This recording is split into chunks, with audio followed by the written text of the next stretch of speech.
Yes, mate, how's it going? My name's Lee, and welcome back to the FPL Punk YouTube channel, where we try to dominate FPL one game week at a time. In today's video, we'll be going through my team selection for game week 18. The games are coming thick and fast, we've got injuries and suspensions all over the place, so stick around to see how I plan to navigate the upcoming game weeks. Enjoy FPL content, please subscribe to the channel down below. Anyway, let's rock and roll. Be strong.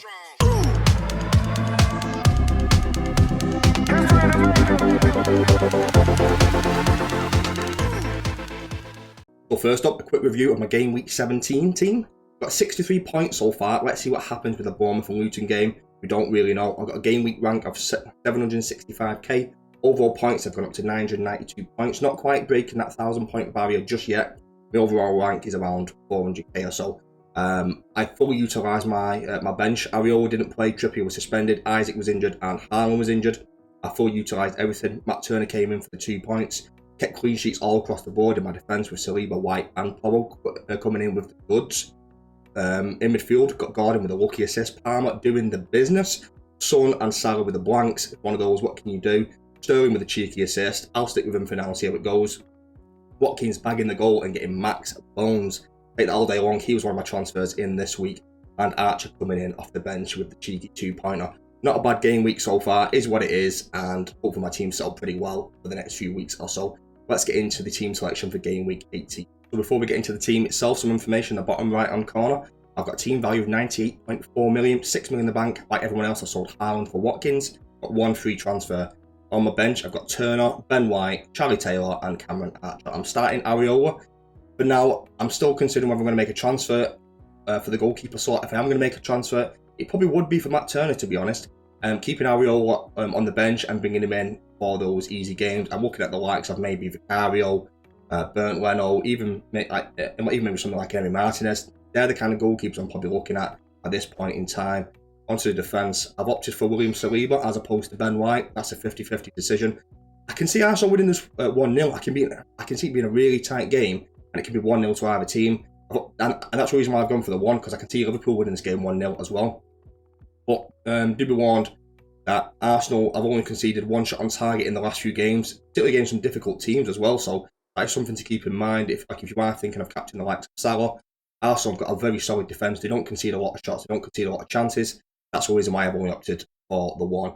Kieran Trippier, he's had a bit of a nightmare month, to be fair. I think this will be a harder game than people think. Away to Luton. It's going to be quite an emotionally charged game. I think it's going to be quite a hostile environment. Obviously, like we all know what happened with Lockyer, and I think that will play a part in the game. I think it'll be quite a cagey game, quite an intense game, but I can still see Newcastle keeping a clean sheet and Trippier being heavily involved. So he's starting all day long. Pedro Porro brought him in last week. I just knew he was going to be a good buy. I was very happy bringing him in. I was very happy with the transfer. At home to Everton. Everton have a good side, and they've been keeping a lot of clean sheets recently, and they create a lot of chances to score a lot of goals. This might be a tough game, and I'm not too confident of Spurs keeping a clean sheet, but Porro's in there for his attacking output as well. He's pretty much a season keeper for me now. I've got him in, just keep him in and let him do his business. Overall, I'm happy with the defence. The goalkeeper, I might have to make a transfer in there, and we'll cover some transfer options later on. Onto the midfield. First up, Anthony Gordon away to Luton. It's currently flagged. He got tackled by Caicedo last night and he went off injured. We don't really know what's happening with that. I'll play it by ear. I don't have a lot to do with with this. I can't manoeuvre too much. If I'm looking at anyone, I'm going straight to Richarlison. We're all going to make that move in a few weeks anyway. Why not get the move done now and save yourself a transfer later on down the line? You can focus on the likes of Saka or something like that. Onto Palmer. He's just doing the business right now. He looks so good. He looks so sharp. And he's just an easy start for me. It's away to Wolves. It's a tough game, but I'm pretty confident that Palmer's going to play well, and he might even be involved in the goals some way or another. Young Son, I like it's exact same with Paul. I think this is going to be a tough game. It looks like he's been moved to the left wing, and I don't know if I like that too much. I'm still going to keep him in until the Asia Cup anyway, but if he's not playing number 9, that reduces a lot of his quality, in my opinion, and I do prefer him as a number 9, particularly when he is on penalties. But if he's on the left wing, hopefully he can still get something done against a decent Everton side. But I can see that maybe in a 1-1 and being a really tight, cagey game. Hopefully just Son is involved in the goals. If it's not Son, it's going to be Richarlison. So maybe the right move is to go Gordon to Richarlison this week.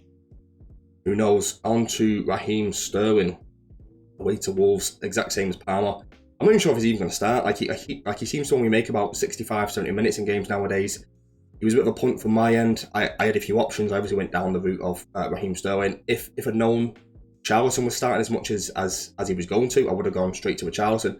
I wasn't confident of that move. I could have gone Kulusevski as well, but obviously I've gone Sterling. I'll keep him in for the run until Sterling does get booked and get suspended for one of the games, and I'll kind of assess it from there. But whilst both Palmer and Sterling both in 4 yellow cards, I haven't got that suspension yet. I'm just going to keep playing them and just kind of see how they go.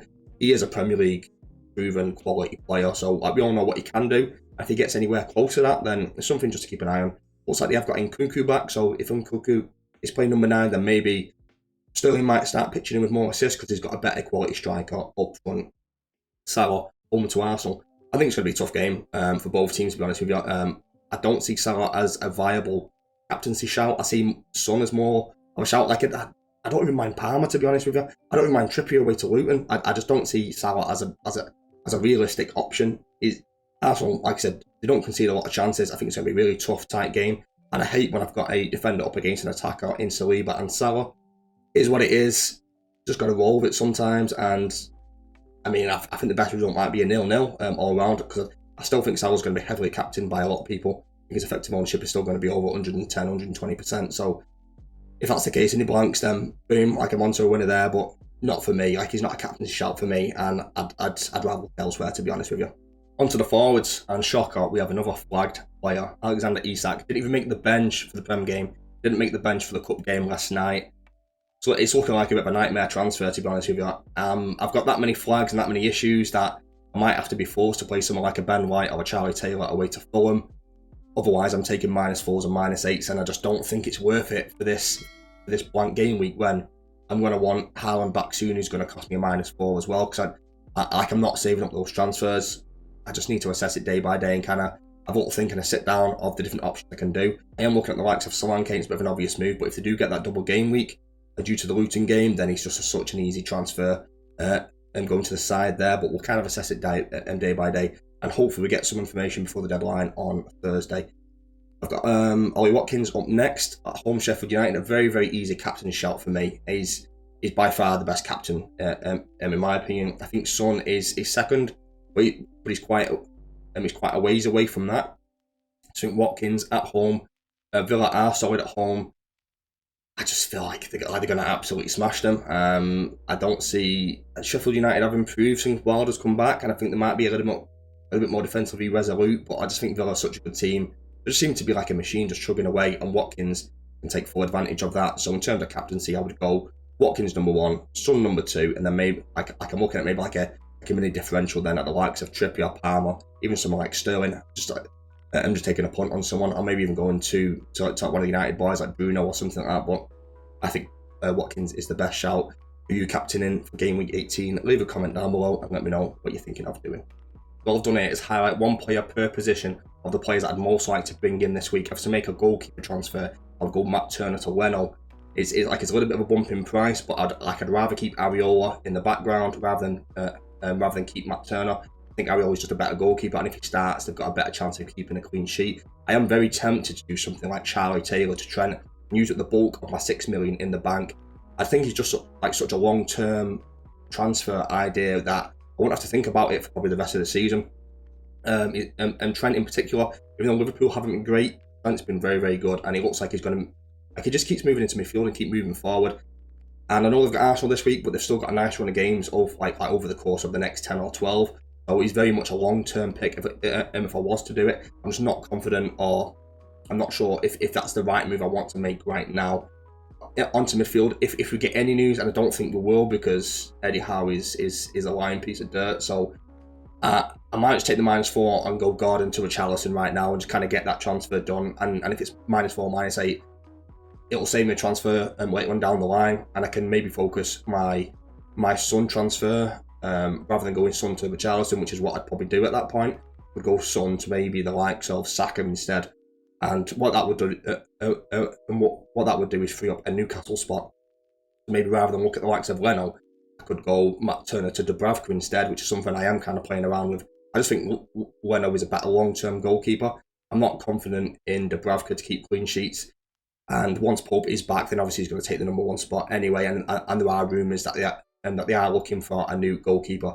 And if that is the likes of Ramsdale, then Ramsdale's obviously going to come in and be the number 1 straight away. And there's a mini differential. And he came back last night and he played against Newcastle in the Cup. In Nkunku, 1.1% owned, 7.3 million forward. Just really liking. Something to kind of, or something I did notice, when they went to penalties, he took the 3rd penalty. It went Cole Palmer, Conor Gallagher, Nkunku. So make of that what you will. Like when he does start playing, is he going to be on penalties? I'm not sure. It depends which way how you look at the penalty kind of strategies. Do you put your best penalty taker first, or do you put him 3rd or last? I think the 3rd penalty is the most important penalty, so you might want to put your better penalty taker there. But like we all know, Cole Palmer has been taking a penalty, so whether they wanted to get off to a good start, I'm not sure. I just like him as a forward, and we all know what he did in the Bundesliga, so whether he can replicate that form in the Prem, it remains to be seen. But definitely someone to keep an eye on, and whether you bring him in this week or over the next couple of weeks, just a player to keep your eye on over the next few. And I think we might all go there at some point, because Chelsea have still got a nice run for the next 8 or so, with Liverpool in there somewhere. But just a few players to keep an eye on, and I'm probably going to bring in probably a minimum of 1, maybe 2 of these and take a -4. It's a bit of a tough week for me, but sometimes you just got to do what you got to do. Right, mates, that's it for today's video. Hope you enjoyed. So today we did a quick recap on my Game Week 17 performance, and then swiftly moved on to my Game Week 18 team selection. You've seen how many flags I've got, and I've got several players on 4 yellow cards. I really need to start planning and trying thinking about how I can move forward with this team. And then towards the end, I tried to highlight 4 main players that I'm seriously considering for this game week. Probably going to take a -4. Leave a comment down below if you think I should bring in any of these players, and maybe even take a -8. Have a good day, peace and love. Don't forget to subscribe.